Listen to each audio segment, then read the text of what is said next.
ಜನಪರ ನ್ಯಾಯಪರ. ಕಡೆಗೂ ಪತ್ರಕರ್ತರ ಮನವಿಯನ್ನು ಸ್ವೀಕರಿಸಲು ಶಾಸಕರು ಬೇಡಿಕೊಟ್ಟು ಮನವಿಯನ್ನು ಸ್ವೀಕರಿಸಲಾಯಿತು. ಮುಂದಿನ ದಿನಗಳಲ್ಲಿ ಪತ್ರಕರ್ತರ ಬೇಡಿಕೆ ಈಡೇರಿಸುತ್ತೇವೆ ಎಂದು ಮನವಿಯನ್ನು ಸ್ವೀಕರಿಸುತ್ತಾ ಶಾಸಕರು ಭರವಸೆಯನ್ನು ನೀಡಿದ್ದಾರೆ.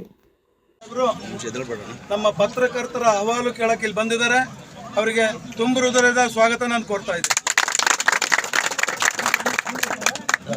ಸಚಿವರೇ, ಈಗಾಗಲೇ ನಾವು ನಮ್ಮ ಬಸ್ ಪಾಸ್ ವಿಚಾರವಾಗಿ ಇದು 3ನೇ ಸಲ ಬೆಳಗಾಂ ಅಧಿವೇಶನದಲ್ಲಿ ಹೋರಾಟ ಮಾಡ್ತಿರೋದು. ನಮ್ಮ ಕರ್ನಾಟಕ ಕಾರ್ಯನಿರತ ಪತ್ರಕರ್ತರ ಸಂಘಟನೆಯಿಂದ 2 ಸಲ ಫ್ರೀಡಂ ಪಾರ್ಕಲ್ಲಿನೂ ಮಾಡಿದ್ವಿ. ಮಾಡಿದ ನಂತರ ಸಿದ್ದರಾಮಯ್ಯ ಸಾಹೇಬರು ಕೃಷ್ಣ ಇದಕ್ಕೆ ನಮ್ಮನ್ನು ಮೀಟಿಂಗ್ ಕರೆಸಿಬಿಟ್ಟು ಎಲ್ಲ ಪತ್ರಕರ್ತರಿಗೆ ವ್ಯವಸ್ಥೆ ಮಾಡಿ ಬಸ್ ಪಾಸ್ ಕೊಡ್ತೀನಿ ಅಂತ ಹೇಳಿದರು.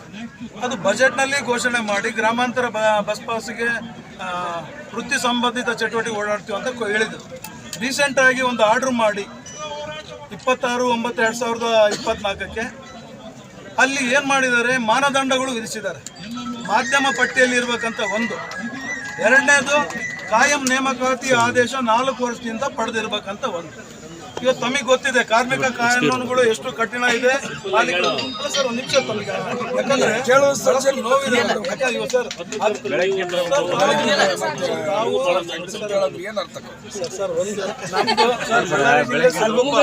ನಮ್ಮನ್ನು ಹತ್ತಿರದಿಂದ ನೋಡಿದೀವಿ, ತಮ್ಮ ಕಾರ್ಯವೈಖರಿ ನೋಡಿ ಸರ್. ನಾವು ಸ್ಪಂದನೆ ಮಾಡ್ತೀವಿ ಅಂತ ಒಂದು 5 ನಿಮಿಷ ಕೂತ್ಕೊಂಡು ತಮಗೆ ಪ್ರೀತಿಯಾಗಿ ಹೇಳ್ತಾರೆ ಸರ್. ಏನಿಲ್ಲ ಸರ್,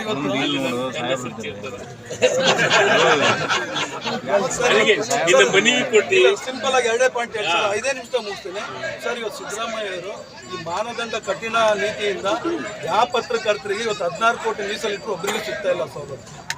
ಇವತ್ತು ಬಹಳಷ್ಟು ಕಠಿಣ ಪರಿಸ್ಥಿತಿ ನಮ್ಮ ಪತ್ರಕರ್ತರಿಗಿದೆ. ಆ ನಮಗೆ ಏನು ಬೇಕು ಮಾನದಂಡ, RNI ಕಾಪಿ ನಮಗೆ ಸೆಂಟ್ರಲಿಂದ ಬರುತ್ತೆ, ಅದು ಸಾಕು. ಆಮೇಲೆ ನಮ್ಮ ಸಂಚಿಕೆಗಳು ಏನಿದ್ದಾವೆ ತಗೊಳ್ಳಿ. ಇದ್ರ ಜೊತೆಗೆ ನಮ್ಮ ಸಂಪಾದಕರು ಮಾಲೀಕರು ಏನು ಕೊಡ್ತಾರೆ, ಗುರುತಿನ ಪತ್ರ ಆದೇಶ, ಇವು ಸಾಕು, ಇವು 3. ಇನ್ನು ಉಳಿದಿದ್ದಂಥದ್ದು ಇವತ್ತು ಮಹಿಳೆಯರಿಗೆ 1800 ಕೋಟಿ ವರ್ಷ ಪೂರ್ತಿ ರಾಜ್ಯಕ್ಕೆ ಇಡೀ ರಾಜ್ಯಾದ್ಯಂತ ಓಡಾಡಕ್ಕೆ ಕೊಟ್ಟಿರು. ಇವತ್ತು ನಾವು ಕೇಳ್ತಿರೋದು 10,000 ಪತ್ರಕರ್ತರು ಕೇವಲ 30 ಕೋಟಿ ವರ್ಷಕ್ಕೆ. 1800 ಕೋಟಿ ಕೊಡೋಕ್ಕಾಗುತ್ತೆ ಸಿದ್ದರಾಮಯ್ಯ ಅವರಿಗೆ ಸಾಮಾಜಿಕ ಅಧಿಕಾರರಾಗಿ. 15 ಬಜೆಟ್ ಮಂಡಿಸಿದ್ದಾರೆ. ಇವತ್ತು ಪತ್ರಕರ್ತರು ಹಗಲು ರಾತ್ರಿ ನಿಮ್ಮ ಸರ್ಕಾರ ಬರೋಕ್ಕೆ ಹಗಲು ರಾತ್ರಿ ನಾವು ಫೈಟ್ ಮಾಡ್ತೀವಿ. ಇಷ್ಟು ಥರ ಮಾಡೋಕ್ಕೆ ಇದೇನು ದೊಡ್ಡ ವಿಚಾರ ಅಲ್ಲ 30 ಕೋಟಿ. ಯಾಕೆ ದಯಮಾಡಿ ಸಿದ್ದರಾಮಯ್ಯ ಸಾಹೇಬರಿಗೆ ಹೇಳಿ, ನಮ್ಮ ಪತ್ರಕರ್ತರಿಗೆ ನ್ಯಾಯ ಏನು ಬೇಕು ಓಡಾಡೋಕ್ಕೆ ಜಿಲ್ಲಾ ಮಟ್ಟದಲ್ಲಿ ನಾವು ಕೇಳ್ತಿರೋದು. ನಾವೇ ನಮ್ಮ ಅತ್ತೆ ಮನೆಗೆ, ನಮ್ಮ ಹೆಂಡತಿ ಮನೆಗೆ ಓಡಾಡೋಕ್ಕೆ ಕೇಳ್ತಾ ಇಲ್ಲ. ಸರ್ಕಾರ ಸಾರ್ವಜನಿಕರ ಮಧ್ಯೆ ಸೇತುವೆಯಾಗಿ ನಾವು ಕೆಲಸ ಮಾಡೋಕ್ಕೆ ಕೇಳ್ತಾ ಇದ್ದೀವಿ. ಈ ನ್ಯಾಯದ ಬೇಡಿಕೆ ಏನಿದೆ ಇದೊಂದು ನಮಗೆ ಅಲ್ಲಿ ಹೇಳ್ಬಿಟ್ಟು ಮುಗಿಸ್ಕೊಡಿ. ಒಂದು. ಎರಡನೇದು, ಪತ್ರಕರ್ತರ ರಕ್ಷಣಾ ಕಾಯ್ದೆ ನಾವು ಕೇಳೋಕ್ಕಿಂತ ಮುಂಚೆನೆ ಸರ್ಕಾರ ನಮಗೆ ಕೊಡಬೇಕಾಗಿತ್ತು. ಇವತ್ತು ವಕೀಲರುಗಳಿಗೆ ಕಳೆದ 6 ತಿಂಗಳಿಂದ ಅವ್ರು ತಗೊಂಡು, ಸರ್ಕಾರಿ ನೌಕರರು ಅವರು ತಗೊಂಡಿದ್ದಾರೆ, ವೈದ್ಯರುಗಳು ಅವರು ತಗೊಂಡಿದ್ದಾರೆ. ಇವತ್ತು ಸಮಾಜದಲ್ಲಿ ಮಾರಣಾಂತಿಕ